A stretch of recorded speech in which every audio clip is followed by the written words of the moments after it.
Friends, I am Pooja and welcome back to our YouTube channel. Today we are going to discuss the video lecture series, third video of Unit 2, Lesson 456. Unit 1 has already been completed. Unit 2 का chapter 1, 2, 3 already upload हो चुका है. तो अगर आपने वो videos नहीं देखी हैं, आई वुड हाईली रिकमेंड आप उन वीडियोस को देखो, बिकॉज वो नहीं देखोगी तब तक ये नहीं समझ आएगा. ठीक है, तो वीडियो थर्ड पर आते हैं.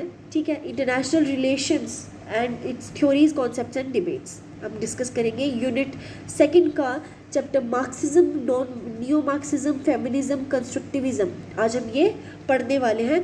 Without wasting any time let us start with the video. First of all let's just understand the meaning of Marxism. Marxism होता क्या है? देखो, ये वर्ल्ड पॉलिटिक्स को देखने का एक तरीका होता है, एक पर्सपेक्टिव होता है जो फोकस करता है इकोनॉमिक एक्सप्लॉइटेशन पे, क्लास स्ट्रगल पे एंड इनइक्वालिटी पे, rather than just focusing on conflicts between states. ये कह रहा है कि भाई दो स्टेट्स के बीच में जो दिक्कत हो रही है ना, उसको तो ये नहीं देखते, लेकिन वो क्यों हो रहा है, इकोनॉमिक एक्सप्लॉइटेशन हो रही है, क्लास स्ट्रगल्स और इनइक्वालिटी, उनको ये जो है क्लासिफाई करता है, ये उन पे इम्पोर्टेंस डालता है. इनका कहना है कि दुनिया के अंदर जो अमीर है ना, वो तो और ज़्यादा अमीर होते जा रहे हैं.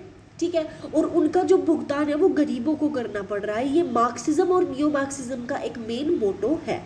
अब पढ़ते हैं. मार्क्सिज्म जो है वो सिग्निफिकेंट सोशियो पॉलिटिकल थ्योरी है, जिसे 19th सेंचुरी के अंदर इंट्रोड्यूस किया गया.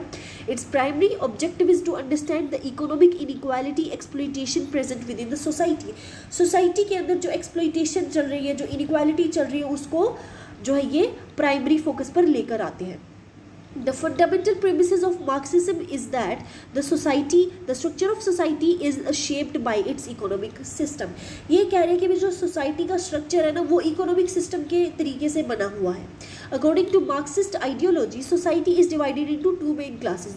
दो मेन क्लासेस की होती है. एक एक्सप्लॉइटर जो लोगों को एक्सप्लॉइट करता है, और एक एक्सप्लॉइटेड क्लास जो एक्सप्लॉइट हो रही है. एक्सप्लॉइट का मतलब जिनके एक्सप्लॉइटर जो गलत कर रहा है, जो फ़ायदा उठा रहा है. एक्सप्लॉइटेड जिनके साथ गलत हो रहा है, जिनका फ़ायदा उठाया जा रहा है. In the context of international relation, Marxism attempts to explain the impact of capitalism in global politics. कैसे कैपिटलिज्म ग्लोबल पॉलिटिक्स का एक बहुत बड़ा कारण है. To elucidate why inequality exist between rich and poor nations. क्यों अमीर और गरीब नेशंस के बीच में एक बहुत बड़ा इनइक्वालिटी इशू है. Theoretical framework of Marxism. इनके कुछ कोर प्रिंसिपल्स हैं जो कार्ल मार्क्स और फ्रिडरिक एंजल्स ने निकाले हैं. कि आइडियाज़ क्या है? Society evolves through the process of class structure. इनका कहना है कि भाई सोसाइटी जो है ना, वो क्लास स्ट्रगल के बेसिस पे इवॉल्व हो रही है. Throughout history there has always been a conflict between two distinct classes. दो डिस्टिंक्ट क्लासेस के बीच में हमेशा दिक्कत, हमेशा लड़ाई रही है. अंडर द कैपिटलिस्ट सिस्टम, जब कैपिटलिस्ट सिस्टम चलता था, society was divided into two classes. The capitalist bourgeois and the workers. Capitalist जो फ़ायदा उठाते थे, वर्कर्स जिनको फ़ायदा उठाया जा रहा था. The capitalist class maintains control over the means of the production. सारा कंट्रोल कैपिटलिस्ट के हाथ में है. कितना प्रोडक्शन करना है, किसके हाथ में कितना जाएगा, वो सभी वही डिसाइड करते थे. The working class generates production through its labour. वो लेबर करेगी, सारा काम करेगी, but receives only a major share of their benefits का एक बहुत छोटा हिस्सा उनको दिया जाएगा. According to Marx, this conflict will ultimately culminate in a social revolution. ये क्लास अल्टीमेटली एक सोशल रेवोल्यूशन लेकर आएगी. The rise of Marxism in the international relations. Initially Marxism did not exert significant influence. शुरुआत में इसको ज़्यादा importance नहीं दिया गया स्टडी ऑफ इंटरनेशनल रिलेशंस के अंदर. However during the 20th century numerous scholars and adopted a Marxist perspective to analyze and explain global politics. लेकिन बहुत सारे स्कॉलर्स ने इस पर्सपेक्टिव को उठाया और वहाँ से ग्लोबल पॉलिटिक्स को जब देखना शुरू किया तो उन्होंने रियलाइज़ किया कि कितना सच है ये. They argued that capitalist system is the primary cause of global politics. Capitalist system की वजह से ग्लोबल इनइक्वालिटी हो रही है। की ideas, developed nations are economically powerful, जो डेवलप्ड नेशंस हैं वो इकोनॉमिकली पावरफुल हैं और डेवलपिंग नेशंस जो है एक्सप्लॉइटेशन का शिकार बन रही है। Economic interest plays a pivotal role in international politics, international politics के अंदर इकोनॉमिक इंटरेस्ट बहुत ज़्यादा मैटर करते हैं, और किसके मैटर करेंगे? डेवलप्ड नेशंस के, क्योंकि इनके पास पावर ज़्यादा है। The Marxist perspective in the context of international relations interprets international politics through the lens of economic inequality and capitalism. Key ideas, the primary objective of international politics is to safeguard economic interest. भी safeguard economic interest ही उनका काम होता है। Powerful nations economically exploit weaker nations. The global order is dominated and controlled by the capitalist system. Global order, जिनके पास ज़्यादा power है वही control करेंगे। International organizations too often serve them to protect the interest of national powerful nations. International organizations भी कभी कभी जो powerful Nations हैं उनके इंटरेस्ट को सिक्योर करने में मदद करती हैं। World system theory, world system theory is a significant Marxist perspective, ये एक सिग्निफिकेंट मार्क्सिस्ट पर्सपेक्टिव है। This theory was developed by Immanuel Wallerstein, Immanuel Wallerstein ने इसको जो है डेवलप किया था। This theory poses that the global economy functions as a single unified system, ये एक सिंगल यूनिफाइड सिस्टम है ऐसा उनका मानना है। This system is divided into 3 parts, core countries, semi periphery countries, periphery countries. अच्छा, अंडरस्टैंडिंग वर्ल्ड सिस्टम थ्योरी, सबसे पहले core countries, these are the most developed and powerful nations, they possesses advanced technology and robust economies, ये इनके पास सबसे ज़्यादा advance technology है, ये दुनिया की इकोनॉमी को रूल करती है जैसे the United Nations and European Nations. भाई कोर कंट्रीज़ के अंदर डेवलप्ड कंट्रीज़ आती हैं। अब semi periphery, These countries occupy an intermediate position between developing and developed nations. अब ये जो सेमी पेरीफेरी है ये बीच में आता है, ना तो अच्छे से डेवलप्ड है और ना ही बिल्कुल है, मतलब ये बीच में है। डेवलपिंग कंट्रीज आती है इसके अंदर, ठीक है। They are currently undergoing industrial development, इनके अंदर इंडस्ट्रियल डेवलपमेंट चल रहा है, जैसे India and Brazil, they are developing countries. Third are periphery countries, these are the poorest and least developed nations. Their economies rely primarily on the export of raw resources. ये सबसे ज़्यादा गरीब है and सबसे ज़्यादा कम डेवलप्ड नेशंस हैं जिनकी economy rely करती है उनके रॉ रिसोर्सेज के ऊपर। जितना वहाँ से रॉ रिसोर्सेज जाएगा उतना ही इनको इकोनॉमी ग्रो करेगा। बहुत सारे अफ्रीकन नेशंस यहाँ पर इंट्रोड्यूस की गई है। Key conclusion, core countries enhance their economic power by utilising the resources of periphery countries. Core countries जो है वो अपनी इकोनॉमिक पावर को बढ़ाती है पेरीफेरी कंट्रीज का फ़ायदा उठाकर। Critical theory does not merely seek to understand the international politics, but it also strives to transform it. This theory places strong emphasis on the social justice and equality. Core ideas, inequalities exist within the international order must be eliminated. इनका कहना है कि जो inequalities international order में चल रही है उनको हटाया जाए। Power structure within global politics must be challenged. जो power structure है global politics का उसे challenge किया जाना चाहिए। Human abnegation is the primary objective of this theory. Human एबिनेशन यानी कि ह्यूमैनिटी का इवोल्यूशन ही सबसे बड़ा ऑब्जेक्टिव होना चाहिए। यहाँ पर कौन सी कंट्री के पास कितनी पावर है वो मैटर ही नहीं करना चाहिए। अब नियो मार्क्सिज्म जो है वो मॉडर्न आइटरेशन है मार्क्सिस्ट आइडियोलॉजी का। It attempts to provide the explanations for contemporary global challenges. Core ideas क्या है? Global capitalism exacerbates international inequality. Global capitalism जो है वो इंटरनेशनल इनइक्वालिटी को बहुत ज़्यादा सिग्निफिकेंट मानता है।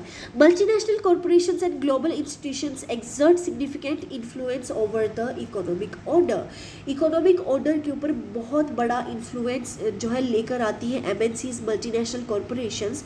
The economic dependence of developing nations upon developed nation persist.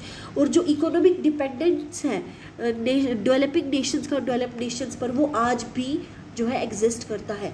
Conclusion, Marxism constitutes a vital perspective for understanding international relation. Marxism एक vital perspective देता है। It elucidates the role of economic inequality, capitalism with in the realm of global politics. World system theory and neo Marxism have further developed this perspective. इसको further developed किया गया है। Although it has certain limitations, it nonetheless plays a significant role in understanding global inequalities। ये एक बहुत बड़ा role play करता है ग्लोबल इनइक्वालिटीज़ को समझने में। और यहीं पर हमारा लेसन 4 ख़त्म होता है। आई होप आपको सब कुछ समझ आया होगा। जो डाउट है वो आप कमेंट सेक्शन में लिख सकते हैं। Let us start with chapter 5 lesson 5 that is feminism. ठीक है, Feminism is a social and political ideology whose primary objective is to promote women's right and gender equality। भाई ये कहते हैं कि women को भी हक है, ठीक है, और आदमी and women, men and ladies are equal, gender एक है, कुछ अलग नहीं है। In the field of international relations, feminism seeks to understand the role women play in global politics and why they are accorded less significance। यहाँ पर ये कहते हैं जो फेमिनिज्म है वो समझाना चाहता है कि women ग्लोबल पॉलिटिक्स में कितना बड़ा रोल प्ले करती हैं and why they are accorded less significance, और क्यों उन्हें कम सिग्निफिकेंस दी जा रही है। ठीक है, Traditional international relation theories such as realism and liberalism have often based on the male-centric perspective। जो ट्रेडिशनल इंटरनेशनल रिलेशंस थे वो पहले मेल सेंट्रिक परस्पेक्टिव को लेकर ही बनाई जाती थी वो theories. Feminist scholar believe that women's experiences and perspective must be incorporated into the study of international politics. Feminists का कहना है कि जो विमेन एक्सपीरियंसेस है और पर्सपेक्टिव है वो भी इंटरनेशनल पॉलिटिक्स के अंदर इंक्लूड करना चाहिए। Feminism highlights the gender inequality that exist with in the international politics. कैसे जेंडर इनइक्वालिटी को वो कितना ज़्यादा हाईलाइट करते हैं। Waves of feminism and international relations. The feminist movement is generally categorised into 3 waves. अब इनके 3 वेव्स आती हैं। तो पहली वेव तो ये आई थी 19th सेंचुरी में और अर्लियर 20th सेंचुरी में। ठीक है, its primary objective was to secure political and legal rights for women. Political और लीगल राइट्स वुमेन को दिए जाने चाहिए। During this era women struggle to gain the right to vote. इस दौरान वुमेन को स्ट्रगल करना पड़ा वोट के लिए। की achievements, women secured the right to vote in numerous countries. Second wave आई थी 1960s और 70s में। इसका ऑब्जेक्टिव था बियॉन्ड पॉलिटिकल राइट्स, मतलब कि पॉलिटिकल राइट से भी आगे, to encompass the attainment of social and economic equality. इनको सोशल और इकोनॉमिक इक्वालिटी देनी चाहिए, जैसे equality in education, employment opportunities, domestic violence and gender discrimination. Third wave आई थी 1990s के अंदर। This wave emphasized that women's experiences are not monolithic or uniform। हर एक women का एक ही experience नहीं है। It incorporated issues such as caste, class, structure, identity into the feminist discourse। ठीक है, early feminist scholars of gender and international relations। Several scholars have made significant contributions to the development of feminist perspective within the field of international relations।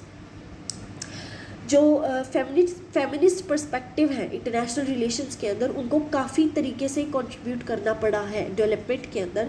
सबसे पहले prominent feminist scholars Cynthia Enloe, she argued that the role of women in global politics is frequently overlooked और ignored. इनका मानना है कि जो global politics के अंदर वुमेन का रोल है वो काफ़ी ज़्यादा ओवरलुक्ड और इग्नोर किया गया है। J.M. Tickner, she offered a critic to the theory of realism। She asserted that women's perspective must also be integrated into the analysis of international politics। इनका कहना है कि भी women के व्यू को और पर्सपेक्टिव को भी आपको जो है मतलब कि मानना चाहिए और उसको एड्रेस करना चाहिए। ठीक है, Christine Sylvester, she further advanced the study of feminist international relations।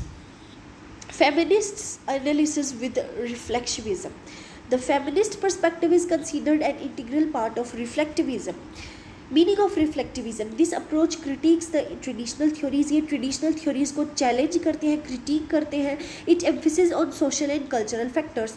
Social and cultural factors में क्या क्या कमी है और कैसे वो women के खिलाफ है वो ये रेज करते हैं। It raises question such as who holds power, power किसके हाथ में है, हु मेक्स डिसीजन, डिसीजन कौन करेगा, हुज वॉइसेज आर इग्नोर्ड, किसकी वॉइसेज को इग्नोर किया जा रहा है। The feminist perspective, feminist scholars examine the role of women in global politics, feminist scholar जो है वो ग्लोबल पॉलिटिक्स के अंदर वुमेन के रोल को एम्फसाइज करते हैं and analyse how women are affected by issues of war and peace, कैसे वुमेन को एक बहुत बड़ा प्राइस पे करना पड़ता है वॉर और पीस का। जब भी वॉर होता है, अभी भी आप कहीं पे भी वॉर का देख लो, यूक्रेन के अंदर जो वॉर हुआ है, कितनी बुरी तरीके से वुमेन को ट्रीट किया जाता है। सबसे पहले वॉर का जो अफेक्ट है वो वुमेन पे पड़ता है, क्योंकि उनको ब्रूटलाइज किया जाता है, ठीक है, उनको एक वीकर सेक्शन माना गया है, उनकी फिजिकली, क्योंकि because man are physically stronger than women, उस चीज़ का फ़ायदा उठा के उनके साथ कितना गलत किया जाता है, ठीक है। तो ये चीज़ एक बहुत बड़ा नेगेटिव इम्पैक्ट है विमेन के ऊपर, एंड क्योंकि सबसे पहले और सबसे बुरा विमेन के साथ होता है, तो विमेन का पर्सपेक्टिव वहाँ पर सबसे ज़्यादा लेना चाहिए, ठीक है। Types of feminism in international relations, there are several distinct type of feminism with in the field of international relations. First is liberal feminism. This approach emphasizes equal rights and opportunities. Its objective is to secure equal opportunities for women in education, employment, politics. ये कहता है कि भाई women को हर जगह पे ना equal rights देना चाहिए, opportunities दो, उनको education दो और employment दो, ठीक है, सबको बराबर होना चाहिए, कोई discrimination नहीं होना चाहिए. Marxist feminism. This perspective persists that the exploitation of women is inextricably linked to the capitalist system. इनका मानना है कि जो women के साथ जो exploitation हो रहा है उसका सीधा नाता है capitalist system की वजह से. It argues that economic instability undermines and weakens the status of the women. Radical feminism. This approach asserts that society is fundamentally male dominated. Radical feminism कहता है कि जो society है ना वो fundamentally male dominated होती है. Within this system, men are perceived as holding a disappropriate amount of power. इस system का कहना है कि men are holding a men के पास जो है disappropriate amount of power है, उनके पास गलत अमाउंट ऑफ पावर है, उनके पास कुछ ज़्यादा ही पावर है, इसीलिए वो एक्सप्लॉइट कर रहे हैं, ठीक है, इसीलिए पावर को बराबर किया जाना चाहिए. Post modern feminism. This perspective examines the influence of identity, culture and language. It highlights that the fact that women's experiences are diverse and varied. Subjects matter. Feminism in international relation encompasses the study of wide range of subjects.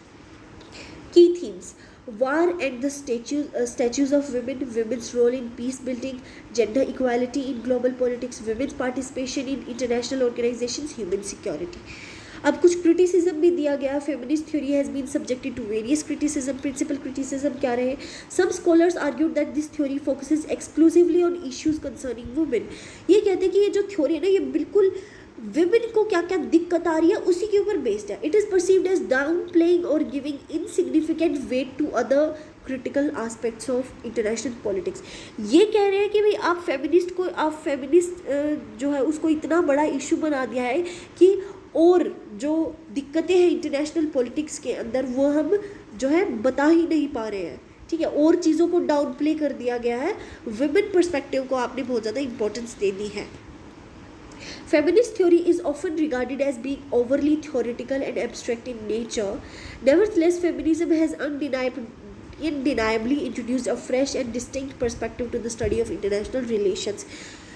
बहुत बड़ा role play किया गया है international relations के अंदर. However कुछ लोगों को उससे भी दिक्कत है. Conclusion. Feminism is a significant modern perspective within the international relations. It highlights the role of women in global politics as well as gender inequality. ये एक बहुत बड़ा रोल प्ले करती है women in global politics as well as gender inequality के अंदर.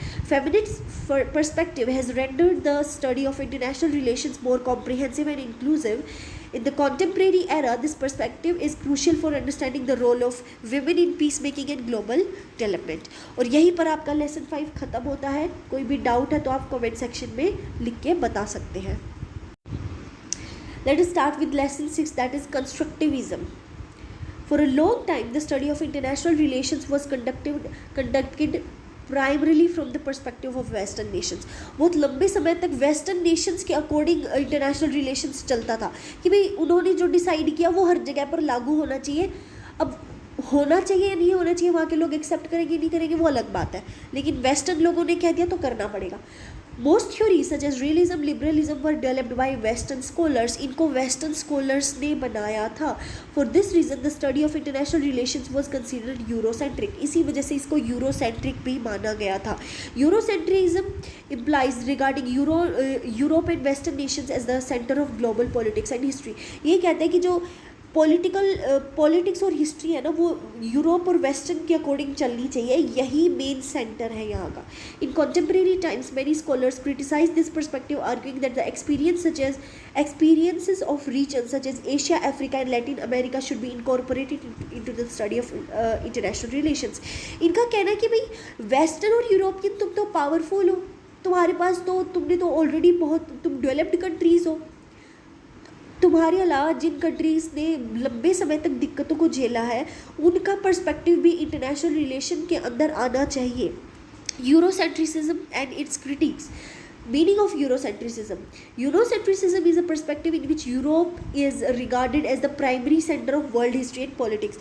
भाई world history, दुनिया की हिस्ट्री और पॉलिटिक्स यूरोप का ही मतलब मेन डेफिनेशन यूरोप की ही मानी जाएगी।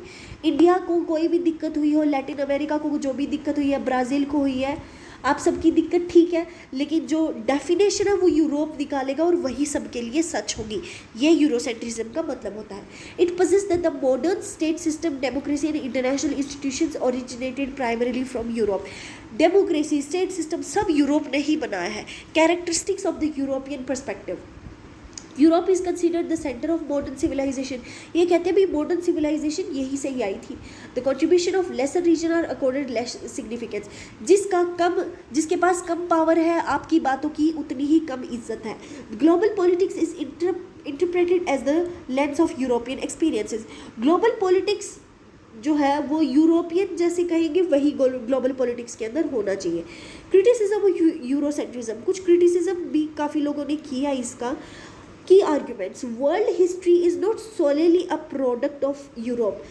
दुनिया की हिस्ट्री यूरोप से ही नहीं आई है, ठीक है। The civilization of Asia and Africa have also made significant contributions। जो एशिया और अफ्रीका की सिविलाइजेशन है, वहाँ के जो लोग हैं उन्होंने भी एक बहुत बड़ा कंट्रीब्यूशन दिया है सिविलाइजेशन के अंदर। The study of international relation should be more global and inclusive. सिर्फ दो कंट्रीज़ के कहने से कोई बात सच नहीं हो जाती, और कंट्रीज़ का पॉइंट ऑफ व्यू भी उनको कंसीडर करना चाहिए। Theorising international relations beyond the West. Many scholars believe that the international relations cannot be fully understanding solely through the Western lens। Western एक तरह के लोगों का पॉइंट ऑफ व्यू जानकर ही आप इंटरनेशनल रिलेशंस को नहीं ऐसे डिफाइन कर सकते हैं। To achieve this it is बहुत ज़्यादा important to incorporate the experiences of non western societies and culture.